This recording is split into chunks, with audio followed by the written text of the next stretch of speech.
Hello students, তোমরা class 10-এ ত্রিকোণমিতিতে 0 ডিগ্রি, 30 ডিগ্রি, 45 ডিগ্রি, 60 ডিগ্রি এবং 90 ডিগ্রি এগুলোর মান জেনে আসছো। তোমরা জানো না যে সাইন 120 ডিগ্রির মান কত হবে, বা 960 ডিগ্রির মান কত হবে, বা কস 750 ডিগ্রির মান কত হবে, বা ট্যান 480 ডিগ্রির মান কত হবে, বা কট 315 ডিগ্রির মান কত হবে। এইটা আমরা ক্লাস 11-এ এসে শিখি যে এই মানগুলোকে কি করে বের করতে হয়। তার আগে একটু স্মরণ করিয়ে দিই, তোমরা ক্লাস 10-এ পড়েছিলে যে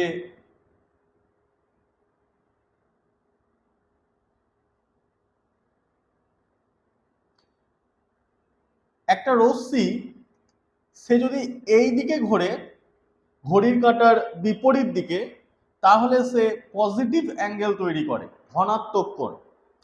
আর যদি এই রশ্মিটা ঘড়ির কাঁটার দিকে ঘোরে তাহলে সে নেগেটিভ অ্যাঙ্গেল তৈরি করে, ঋণাত্মক কোণ।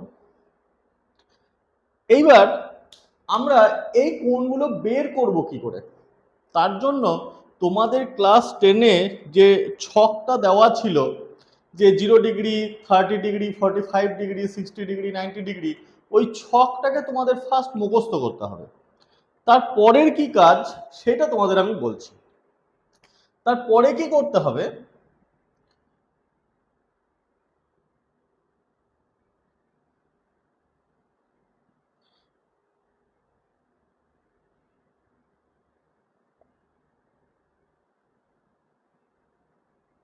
দুটো স্থানাঙ্ক অক্ষ মূলবিন্দুতে ছেদ করেছে।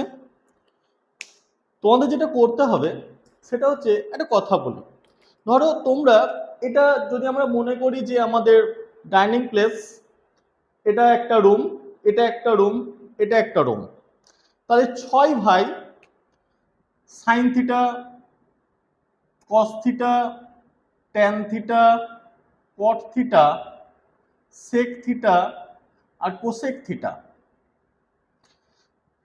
এই 6 ভাই যখন এই ঘরে ঢুকছে, এখানটায় মনে করো গেট আছে, এদিকে যখন ঢুকছে তাহলে সবাই ডাইনিং প্লেস দিয়ে ঢুকলো, এই ডাইনিং প্লেসে সবাই যাতায়াত করবে। তারপর এই যে রুমটা, যেটাকে আমরা সেকেন্ড কোয়াড্রেন্ট বা দ্বিতীয় পাদ বলি, এইটা হচ্ছে সাইন থিটা আর কোসেক থিটার ঘর। এই ঘরটা হচ্ছে ট্যান থিটা, কট থিটার ঘর। আর এই ঘরটা হচ্ছে কস থিটা আর সেক থিটার ঘর। আমি যদি বলি এটা অল, এটা সাইনের ঘর, এটা ট্যানের ঘর, এইটা কসের ঘর। এই যে sine cosec, tan cot, cos আর সেক, এরা অনন্য নিয়ম মেনে চলে। মানে আমরা জানি sine theta equal to 1 by cosec theta, tan theta equal to 1 by cot theta, cos theta equal to 1 by sec theta. তো আমরা এইভাবে জিনিসটা মনে করবো যে একে অপরের অনন্যক, এইভাবে ঘরগুলোকে সেট করা হয়েছে। তাহলে এর ঘর মানে এই ঘরে এরা পজিটিভ, এই ঘরে এরা পজিটিভ, এই ঘরে এরা পজিটিভ, আর এই ঘর দিয়ে এটা ডাইনিং প্লেসের দিকে সবাই ঢুকবে, তাহলে এখানে সবাই পজিটিভ। তাহলে এই ঘরটাতে ট্যান কট কস সেক নেগেটিভ, এই ঘরটাতে sine cosec cos sec negative, আর এই ঘরটাতে sine cosec tan cot negative. আর মনে রাখতে হবে যে এই যে ও এক্স ড্যাশ, এই অক্ষটা, এই অক্ষটাতে কস আর সেক এরা নেগেটিভ। এটা মনে রাখবো যে এরা হচ্ছে এখানে নেগেটিভ, এরা এখানে পজিটিভ, এরা এখানে পজিটিভ, এরা সবাই এখানে পজিটিভ, এরা সবাই এখানে পজিটিভ। আর মনে রাখবো যে এই যে অক্ষটা, এই অক্ষটাতে সাইন আর কোসেক এরা দুজন নেগেটিভ। এইটা আমরা ভালো করে মনে রাখবো। এখন প্রশ্ন হচ্ছে কেন মনে রাখবো, সেই কারণটা তোমাদের আমি আস্তে আস্তে বলবো, কিন্তু মনে রাখবে এটা হচ্ছে ছক। এই ছকটা তোমাকে মনে রাখতে হবে। এখন তোমাদের মনে প্রশ্ন আসতেই পারে যে এখানে কেন এরা পজিটিভ, কেন এখানে পজিটিভ, কেন এখানে এরা পজিটিভ, কেন এখানে পজিটিভ। এটার জন্য আলাদা করে তোমাদের একটা ভিডিও আমি পরে দিয়ে দেবো, সেখানে তোমরা দেখতে পাবে যে কেন এরকমটা হয়। আপাতত এইটা মনে রাখবে। এইবার কি করতে হবে মন দিয়ে শুনি যে কি করতে হবে আমাদের। আমাদের মনে রাখতে হবে যে তোমাকে হয়তো সাইন 120 ডিগ্রির মান বের করতে দিয়েছে। তুমি ফার্স্ট কি করবে? ফার্স্ট তুমি যেটা করবে সেটা হচ্ছে 120 ডিগ্রিকে 90 ডিগ্রি দিয়ে ভাগ করবে। 120 ডিগ্রি একে 90 ডিগ্রি দিয়ে ভাগ করছো, তাহলে কিভাবে লিখতে পারবে এটা? না সাইন 90 ডিগ্রি ইন্টু 1, তাহলে 1 ইন্টু 90 ডিগ্রি প্লাস 30 ডিগ্রি, এইভাবে তুমি এটাকে লিখতে পারবে। এইবার তোমাকে দেখতে হবে যে এই যে তুমি এটা লিখলে 1, মানে এইখানে ভাগ ফলের ঘরে যেটা আসছে এই সংখ্যাটা যুগ্ম না অযুগ্ম? তাহলে তাকিয়ে দেখো 1 হচ্ছে অযুগ্ম সংখ্যা। তাহলে অযুগ্ম সংখ্যা যদি আসে তখন মনে রাখবে যে এই সাইনটা পরিবর্তিত হবে। কি নিয়মে পরিবর্তিত হবে? না পূরক কোণের নিয়মে পরিবর্তিত হবে। তাহলে সাইনটা যদি অযুগ্ম, এখানে যদি ভাগফলটা অযুগ্ম আসে তাহলে সাইনটা পরিবর্তিত হবে। কিভাবে পরিবর্তিত হবে? না পূরক কোণের নিয়ম অনুসারে পরিবর্তিত হবে। পরিবর্তিত হয়ে কি লিখবো? না একদম লিখে দেবো এই যে সূক্ষ্ম কোণটা, এই সূক্ষ্ম কোণটা 30 ডিগ্রি, এটাকে লিখে দেবো।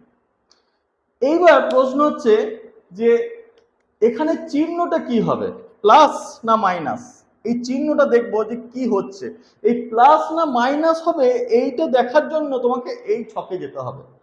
আর তোমাকে একটা জিনিস ভালো করে মাথায় ঢুকিয়ে নিতে হবে যে আমার অঙ্কটা শুরু হচ্ছে এই সাইন দিয়ে। এটা মাথায় ঢুকিয়ে নিতে হবে তোমাকে যে অঙ্কটা শুরু হচ্ছে সাইন দিয়ে। এটা চেঞ্জ করে কস এলো, কস হচ্ছে এর কোনো ভূমিকা নেই, এর নতুন এসছে, এর কোনো ভূমিকা নেই। অঙ্কটা শুরু হচ্ছে সাইন দিয়ে, তোমাকে এটা মাথায় ফার্স্ট ঢুকিয়ে রাখতে হবে। এইবার দেখি এখানে সাইন কি হবে, মানে এখানে চিহ্নটা কি হবে দেখি। তাহলে খেয়াল করো যে 120 ডিগ্রি মানে 90 ডিগ্রি প্লাস 30 ডিগ্রি, তার মানে তুমি এসে পৌঁছালে এই সেকেন্ড কোয়াড্রেন্টে। তাহলে সেকেন্ড কোয়াড্রেন্টে কে পজিটিভ? না সেকেন্ড কোয়াড্রেন্টে সাইন আর কোসেক পজিটিভ। তোমাকে অঙ্কে দিয়েছে সাইন, তাহলে এই সাইন ওখানে পজিটিভ, তাহলে এখানে চিহ্ন হবে প্লাস। এইবার তোমরা সাইন 30 মান জানো যে √3/2, তাহলে কি হয়ে গেল? না সাইন 120 ডিগ্রির মান হলো √3/2। এইবার আমরা আসবো যে সাইন তাহলে 960 ডিগ্রির মান কত? তাহলে সাইন 960 ডিগ্রি মান বের করার জন্য ওই একই প্রসেস, তোমাকে 960 ডিগ্রিকে 90 ডিগ্রি দিয়ে ভাগ করতে হবে। তাহলে এখানে আসবে 900 ডিগ্রি, ভাগফল আসবে 60 ডিগ্রি। তাহলে সাইন 960 ডিগ্রিকে তুমি লিখতে পারবে sine 10 into 90 degree plus 60 degree. এবার তাকিয়ে দেখো এখানে যে ভাগফল এসছে সেই ভাগফলটা 10, যে হচ্ছে যুগ্ম।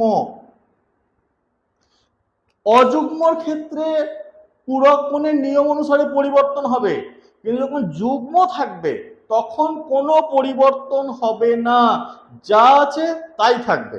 তাহলে সাইন ছিল, সাইনই থাকলো, তারপর যেটা সূক্ষ্ম কোণ 60 ডিগ্রি মানে ভাগশেষ এসছে সেটাকে লিখে দেবো। এখন তাকিয়ে দেখবো যে এখানে চিহ্নটা কি হবে, প্লাস না মাইনাস? তাহলে আবার ওই ছকে চলে যাব, ছকে গিয়ে দেখবো যে 90 ডিগ্রি ইন্টু 10, তার মানে খেয়াল করো আমরা একবার সম্পূর্ণ ঘুরে আসা মানে 4 বার ঘুরছি, 4 ইন্টু 90 তার মানে 360 ডিগ্রি। তাহলে 4 বার ঘুরলাম, আবার 4 বার ঘুরলাম, 8 বার ঘোরা হলো, 9 বার, 10 বার, তারপরে প্লাস। প্লাস মানে ঘড়িকাঁটার বিপরীত দিকে ঘুরতে হবে, কত না 60 ডিগ্রি। মানে আমি একবার, দুবার, 3বার ঘুরে এই জায়গায় এসে পৌঁছাবো। কোথায় এলাম? না তৃতীয় পদে, থার্ড কোয়াড্রেন্টে। থার্ড কোয়াড্রেন্টে কে পজিটিভ? না ট্যান আর কট পজিটিভ। আমি প্রথমেই বলেছি তোমার অঙ্ক শুরু হবে কি দিয়ে সেটা মাথায় রাখবে। দেখো সাইন দিয়ে শুরু হয়েছে, তাহলে ওখানে কি সাইন পজিটিভ? পজিটিভ নয়, নেগেটিভ। তাহলে এখানে চিহ্ন হবে মাইনাস। তাহলে একটা জিনিস ভালো করে মাথায় ঢুকিয়ে রাখতে হবে, সেটা হচ্ছে অঙ্ক তোমার কি দিয়ে শুরু হচ্ছে, সেই অনুযায়ী চিহ্নটা নির্ধারণ হবে যে আমি শেষে যে ঘরে আসছি সেইটা কি এর ঘর। যদি এর ঘর হয় তাহলে পজিটিভ হবে, যদি ফার্স্ট কোয়াড্রেন্ট হয় তাহলে পজিটিভ হবে, আর যদি এর ঘর না হয় বাকি দুটো ঘরে এ নেগেটিভ হবে।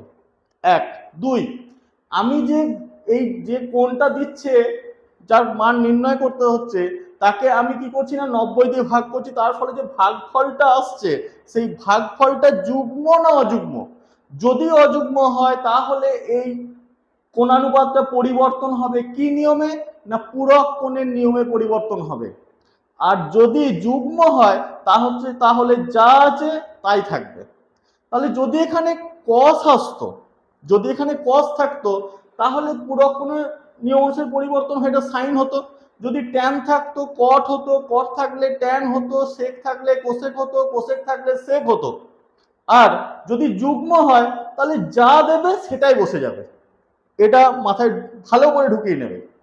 বেশ, এরপরে আমরা আসি cos 750 ডিগ্রি। তাহলে আবার একই নিয়ম, cos 750 ডিগ্রি। তাহলে তুমি কি করবে না 750 ডিগ্রিকে আবার ওই 90 ডিগ্রি দিয়ে ভাগ করতে হবে। এটা ফিক্সড, তোমাকে 90 ডিগ্রি দিয়েই ভাগ করতে হবে, অন্য কিছু নয়। ফিক্সড 90 ডিগ্রি দিয়ে ভাগ করতে হবে, 90 ডিগ্রি দিয়েই ভাগ করতে হবে, এটাই নিয়ম। বেশ, তাই 90 ডিগ্রি ভাগ করলাম, তাহলে 720 ডিগ্রি, তাহলে এখানে ভাগ শেষ হলো 30 ডিগ্রি। তাহলে আমি cos 750 কে লিখছি cos 90 ডিগ্রি 8 গুণিত 90 ডিগ্রি প্লাস 30 ডিগ্রি। এইবার খেয়াল করো এখানে 8 আছে, 8 মানে যুগ্ম আছে, তাহলে যা আছে তাই হবে। তাহলে cosটা cosই থাকবে, আর এই যে সূক্ষ্ম কোণ যেটা আমার ভাগশেষ এসছে সেটা এখানে বসে যাবে, বসে গেল। তাহলে এখানে চিহ্ন কি হবে? যুগ্ম আছে, যা আছে তাই বসে গেল নিয়ম অনুসারে। এইবার চিহ্নটা কি হবে এখানে? তাহলে অঙ্কটা শুরু হয়েছে কি দিয়ে? cos দিয়ে। মাথায় ভালো করে ঢুকিয়ে নেবে, এই cos নয়, অঙ্ক শুরু হয়েছে এখানে cos দিয়ে। এইবার দেখি চিহ্ন কি হবে। তাহলে এখানে আছে 8, তার মানে আমি প্রথম একটা জিনিস খেয়াল রাখবে, আমি বলে দিই এখানে, সেটা হচ্ছে তোমরা যখন স্থানাঙ্ক জ্যামিতি শুরু করেছিলে তখন দেখবে সব সময় আমরা থাকি কোথায় দাঁড়িয়ে? মূল বিন্দুতে। আমরা যখনই চলা শুরু করি সব সময় মূল বিন্দু থেকে শুরু করি। ঠিক সেরকম যখন এখানে অ্যাঙ্গেল বার করব, মনে রাখবে আমরা সব সময় শুয়ে থাকি OX এর উপর, সব সময় আমরা শুয়ে আছি OX এর উপর। এবার আমাকে ঘোরানো হবে, আমরা দাঁড়িয়ে থাকি মূল বিন্দুতে, আমরা শুয়ে থাকি OX এর উপরে। বেশ, এইবার এখানে 8 আছে মানে আমাকে 8 বার গুনতে হবে 90 ডিগ্রি করে। বেশ, তাহলে এখানে আছে আমি, তাহলে 1 পাক মানে 4 বার, 2 পাক মানে 8 বার হয়ে গেল, তারপর প্লাস 30 ডিগ্রি। তাহলে 8 পাক দেওয়ার পরে যখন 30 ডিগ্রি তখন আমি এলাম কোথায়? না ফার্স্ট কোয়াড্রেন্টে, প্রথম পাদে, যেখানে সবাই পজিটিভ। তাহলে এই যে cos আছে এও পজিটিভ, তাহলে এখানে চিহ্ন হয়ে গেল পজিটিভ। তাহলে এখানে cos 30 মান হচ্ছে √3/2। তাহলে cos 750 এর মান কত? না √3/2। এখানে একটা জিনিস খেয়াল করে, এটা ফেলে রেখে দিয়েছি, ইচ্ছাকৃত নয়। তোমাদের একটা জিনিস আমি দেখেছি যে তোমাকে যখন sin 960 ডিগ্রির মান বের করতে দিল, তুমি কি করলে? স্যার যেভাবে বলেছে সেভাবে ঘুরিয়ে তুমি এই পর্যন্ত পৌঁছালে, পরীক্ষার খাতায় লিখে দিও এটা চলে এলে। তারপরে যে এইখানে শেষ নয়, মানে এখানে মানটা চেয়েছে, তোমাকে মানটা চেয়েছে, এটা মনে রাখতে হবে। তাহলে এইখান পর্যন্ত যদি করে দিয়ে আসো তাহলে অঙ্কটা কমপ্লিট হলো না। কমপ্লিট কখন হবে? না যখন তুমি এখানে লিখবে যে মাইনাস sin 60 ডিগ্রির মান হচ্ছে √3/2, তখন এইখানে তোমার অ্যান্সার হলো, এটা তোমার অ্যান্সার নয়। বেশ, এইবার তোমাকে দিয়েছে tan 480 ডিগ্রি। তুমি কি করবে? 480 ডিগ্রিকে আবার ওই একই নিয়ম অনুসারে 90 ডিগ্রি ভাগ করবে।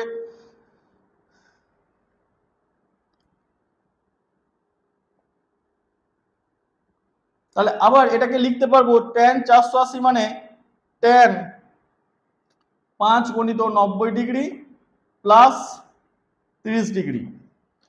তাহলে খেয়াল করো tan 5 × 90 প্লাস 30, এখানে আছে অযুগ্ম সংখ্যা। অযুগ্ম মানে পরিবর্তন হবে। কি নিয়মে পরিবর্তন হবে? না পূরক কোণের নিয়ম অনুসারে পরিবর্তন হবে। তাহলে ট্যানটা এই পূরক কোণ কিভাবে পরিবর্তন হয়? না কটে পরিবর্তন হয়। তাহলে কট সূক্ষ্মকোণ যেটা ভাগশেষ এসছে 30, তাহলে চিহ্ন কি হবে? চিহ্ন দিয়ে দেখাবো। তাহলে 90 ডিগ্রি × 5, 5 মানে তাহলে একবার ঘুরলাম তাহলে 4, আর একবার 5, তারপর হচ্ছে 30 মানে আমি সেকেন্ড কোয়াড্রেন্টে এলাম।